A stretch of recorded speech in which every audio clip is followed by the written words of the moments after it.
আমরা এই সেশনের আলোচনার মধ্য দিয়ে স্বাধীনতার পর উত্তরবঙ্গের শিক্ষা ব্যবস্থার যে বিকাশ তাকে বিভিন্ন একাডেমিক দৃষ্টিকোণ থেকে অনুধাবন করার একটা সুযোগ পেয়েছি।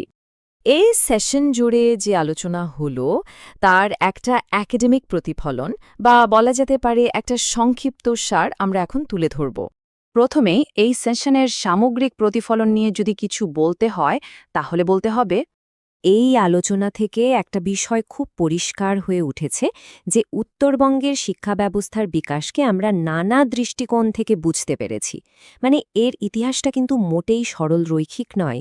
একদিকে যেমন অনেক অগ্রগতি হয়েছে, স্কুল কলেজ তৈরি হয়েছে, তেমনই কিন্তু এর পথে অনেক সামাজিক, অনেক অর্থনৈতিক বাধাও ছিল। এই আলোচনা সেই সবকটা দিককেই আমাদের সামনে তুলে ধরেছে।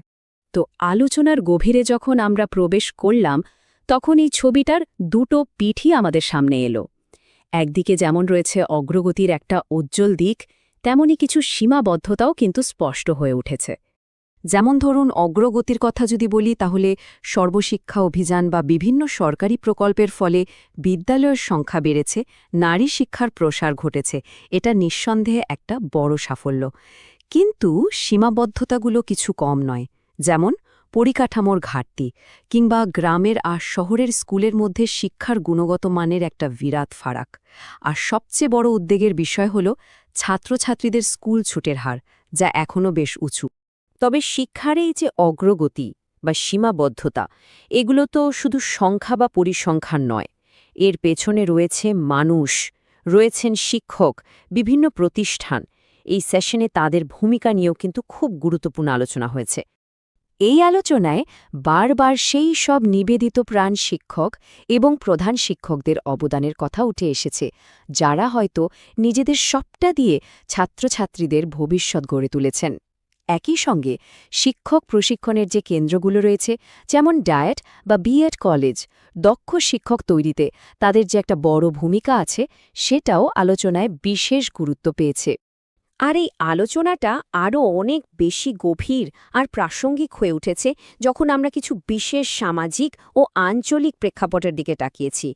যেমন ধরুন, চা বাগান অঞ্চল বা অন্যান্য প্রত্যন্ত এলাকার শিক্ষাগত বাস্তবতা, সেখানকার সংকট, অথবা আদিবাসী জনগোষ্ঠীর কাছে শিক্ষার সুযোগ পৌঁছে দেওয়ার যে লড়াই। এই বিষয়গুলো আলোচনাকে একটা অন্য মাত্রা দিয়েছে। প্রাথমিক আর মাধ্যমিক স্তরের পর আলোচনায় স্বাভাবিকভাবেই উঠে এসেছে উচ্চশিক্ষা এবং গবেষণার দিকটাও। মানে উত্তরবঙ্গের উচ্চশিক্ষার সম্ভাবনা ঠিক কতটা, আর এর প্রয়োজনগুলোই বা কী কী। দেখুন, সম্ভাবনা তো উজ্জ্বল। উত্তরবঙ্গে বেশ কিছু গুরুত্বপূর্ণ বিশ্ববিদ্যালয় স্থাপন হয়েছে, যা এই অঞ্চলের গবেষণা আর চর্চার কেন্দ্র হয়ে উঠছে। কিন্তু এর পাশাপাশি কিছু জরুরি প্রয়োজনেরও কথা উঠে এসেছে। যেমন গবেষণার জন্য যে আধুনিক পরিকাঠামো দরকার, তার সীমাবদ্ধতা এখনও রয়েছে। আর অবশ্যই অনুদান বা তহবিলের প্রয়োজন তো আছেই।